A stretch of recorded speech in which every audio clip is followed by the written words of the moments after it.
Assalamu alaikum. This is Pratusha Borwa welcoming you all to the English news from Btv Chattogram.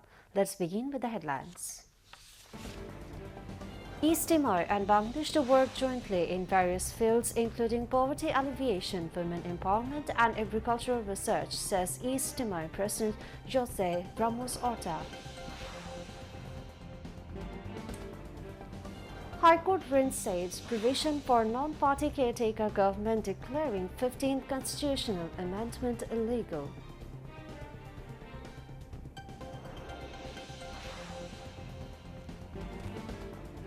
International Crimes Tribunal extends deadline for completing investigation into crimes against humanity charges filed against fascist Sheikh Hasina to February 18. Committee to investigate the BDR killing to be formed within 5 working days, says Home Advisor retired Lieutenant General Jahangir Alam Chaudhry.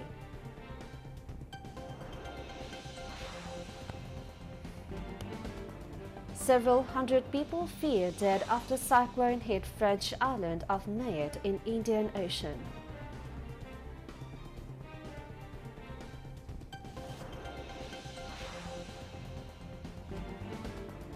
And Bangladesh to face off West Indies in second of 3-match series with chance of sealing T20 series at Kingston.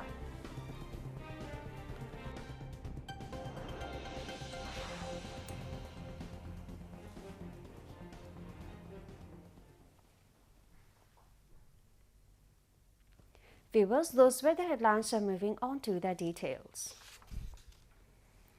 Timor-Leste President Jose Ramos Horta said his country and Bangladesh will work jointly in the fields of poverty alleviation, women empowerment, agricultural research, renewable energy, and addressing climate change. He said this while delivering a speech titled Peace in the Contemporary World at Bangladesh Institute of International and Strategic Studies BIISS Auditorium in the capital today. Chairman of BIISS AFM Kausal Azam presided over the function. Foreign Affairs Advisor Mohammad Tohid Hussain and Director General of BIISS Major General Iftikhar Anis also spoke. Senior officials of different ministries, ambassadors and high commissioners of different countries in Dhaka, as well as former diplomats and representatives of civil society were present. The High Court today reinstated the provision for non-party caretaker government in Bangladesh, declaring the abolition of the caretaker system under the 15th Amendment to the Constitution illegal. It has also revived the provision of holding referendums to bring any amendment to the Constitution. The High Court bench of Justice Farah Mahmood and Justice Debashish Roy Chaudhry delivered the verdict this morning. On December 4, the High Court wrapped up hearings on 2 writ petitions that challenged the legitimacy of the 15th Amendment. The ruling came following a writ petition filed by 5 prominent individuals, including Bodiul Alam Mojumdar, editor of Sushashoner Jonno Nagorik Sujon, seeking the cancellation of the amendment. In response, on August 19, the High Court issued a rule asking why the 15th Amendment should not be declared unconstitutional. Several parties, including Jamaat-e-Islami Secretary General Mia Ghulam Parwar, BNP Secretary General Mirza Fakhrul Islam Alamgir, and representatives from Gonu Forum joined as interventive support of the petition. Their lawyers presented statements on their behalf. In addition, freedom fighter Mohammad Mufazzal Hussain, a resident of Raninagar, Noagaon, filed a separate writ petition challenging the amendment. The International Crimes Tribunal today extended the deadline for completing the investigation into the crimes against humanity charges filed against fascist Sheikh Hasina to February 18. A 3-member bench led by its chairman Justice Ghulam Murtuza Mojumdar passed the order. Meanwhile, the tribunal also extended the deadline until February 18 to complete the investigation of the case filed against Hasina and 45 others, including former ministers, bureaucrats, and other high-profile individuals, for genocide during the July-August protest. Probe reports for both the cases were scheduled for completion today, but the investigation agency seeks more time, stating that the process of the work follows international standards according to the prosecution.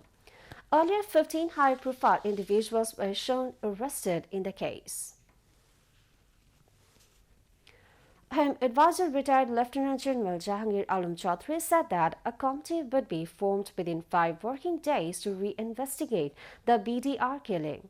He made the announcement this morning while speaking at a press conference held at the Home Ministry. High officials of the ministry were present at the time, mentioning that the interim government has taken decision for reinvestigation to ensure justice.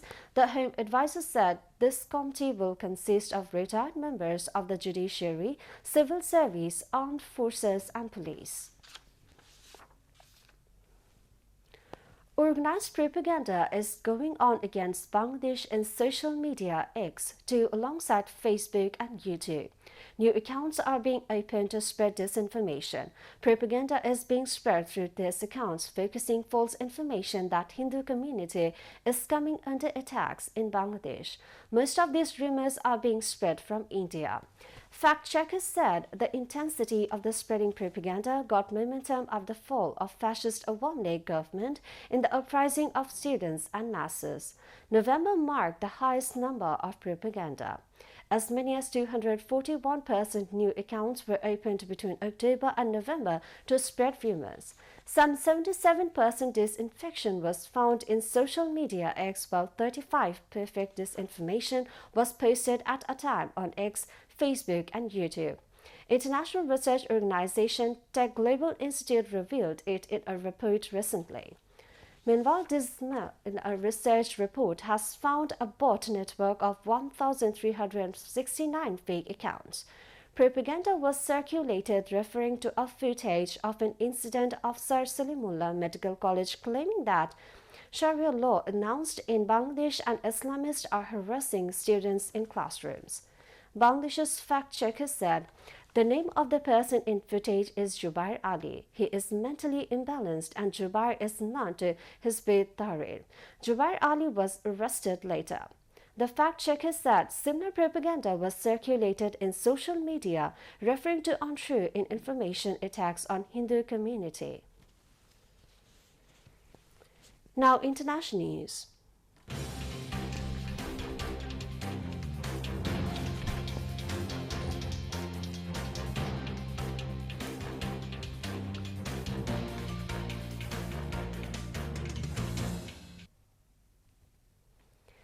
Several hundred people are feared dead on the French island of Mayotte in the Indian Ocean after a cyclone brought wind speeds of 235 km per hour.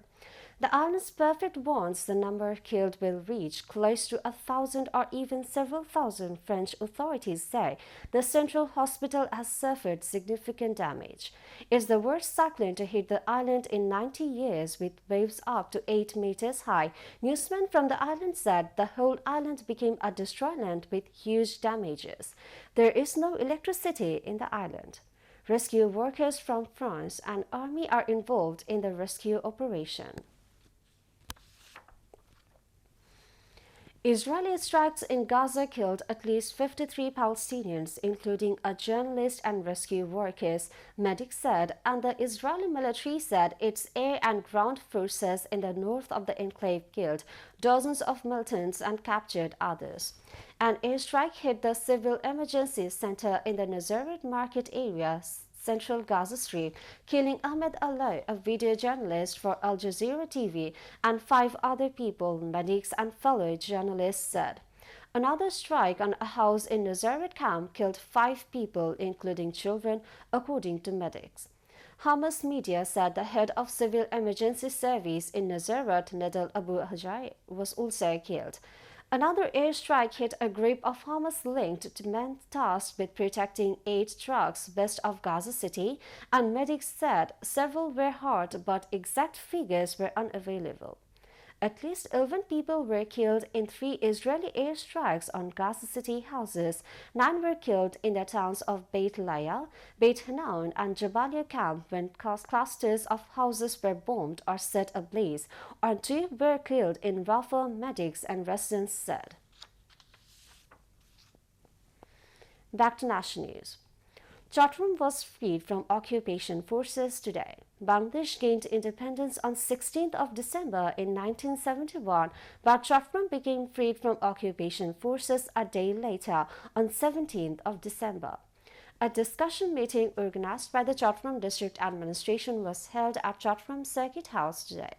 Divisional Commissioner Dr. Muhammad Ziauddin was present as the chief guest on the occasion. He said Bangladesh would be guided in the right direction if the spirit of liberation war and July mass uprising is implemented. Deputy Commissioner Farida Khanum presided over, while Additional Superintendent of Police A&M Wasim Feroz, Deputy Director of Local Government Department Muhammad Noman Hussain, and other valiant freedom fighters addressed the occasion. Earlier, a colorful procession paraded the Circuit House on the occasion. Now, sports news.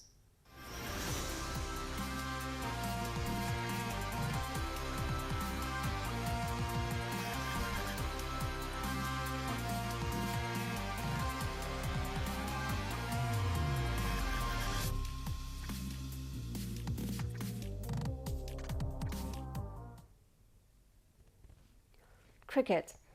After defeating West Indies by 7 runs in a nail-biting first T20, Bangladesh now stand with a chance of winning their first T20 series over the Caribbean side in over 6 years, wherein both teams will face off in the second game of the 3-match series tomorrow.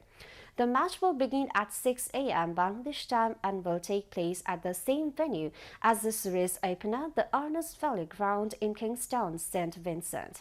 The Tigers last won T20 series against the Windies in 2018, sealing it by a 2-1 margin away from home. That's all from the news.